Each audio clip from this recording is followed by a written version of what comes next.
సార్థక నామధేయులు ఈ లోకంలో బహు అరుదు. అలాంటి రేర్ పీస్ డాక్టర్ బ్రహ్మానందం.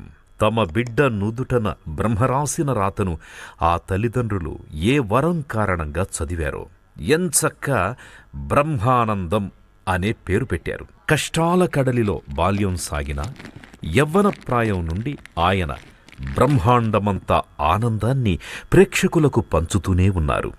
ఒకటా రెండా 3.5 దశాబ్దాలుగా ఈ వనమాలి నవ్వుల పువ్వులు పూయిస్తూనే ఉన్నాడు. అరగుండుతో మొదలెట్టి 1000కి పైగా సినిమాల్లో సంపూర్ణ వినోదాన్ని అందించారు. మాట మనం ఇక్కడి నుంచి ఇంకో అలాగే కాని ఏం కలుద్దా నా బొంద, ఇంకా నేనేం చెప్పందే. మనం ఇంకో శభాష బాగుంది. అలాగే 10 నిమిషాల్లో బయలుదేరాలి. వినబడలే. మనం ఇంకో అలాగే చేద్దాం. దానికే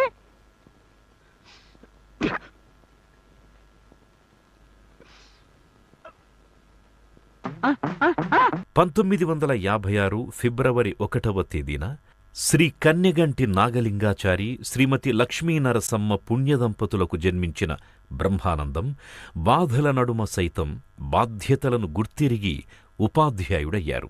విద్యార్థులకు పాఠాలు చెబుతూ తరగతి గదులకు ఆయన్ని పరిమితం చెయ్యడం ఆ బ్రహ్మకు ఇష్టం లేకపోయిందేమో. అంతకు మించి అన్నట్టుగా ఆశీస్సులందించాడు. దూరదర్శన్లో మొదలైన పకపకలు కార్యక్రమం వెండితెర దిశగా మార్గం చూపించింది.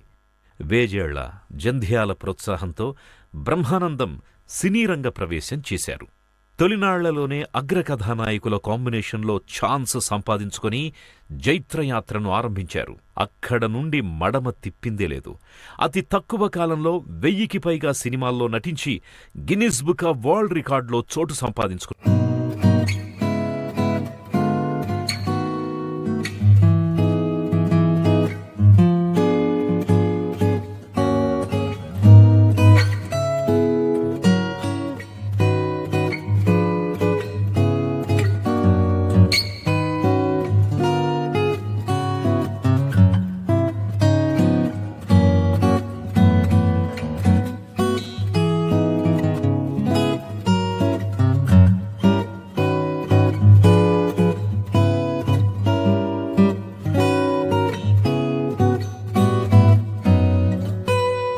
ఒక సమయంలో బ్రహ్మానందం నటించని సినిమా లేదంటే అతిశయోక్తి కాదు.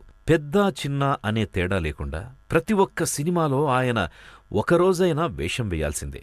హాస్యనటులందరూ నక్షత్రాలైతే బ్రహ్మానందం వెండితెర చందమామలా మెరిశారు. నవ్వడం ఓ భోగం, నవ్వించడం ఓ యోగం అన్నారు జంధ్యాల. ఆ హాస్య యోగ సాధన చేశారు కాబట్టే బ్రహ్మానందాన్ని కేంద్ర ప్రభుత్వం పద్మశ్రీతో ఘనంగా సత్కరించింది. అల్లు రామలింగయ్య తరువాత హాస్యనటుడిగా వైవిధ్యమైన పాత్రల్ని వెండితెరపై అంత అద్భుతంగా పోషించింది బ్రహ్మానందం గారు మాత్రమే. జానకమ్మ బతుకు చూసొచ్చాక నాకు నిజంగానే పిచ్చి పట్టింది.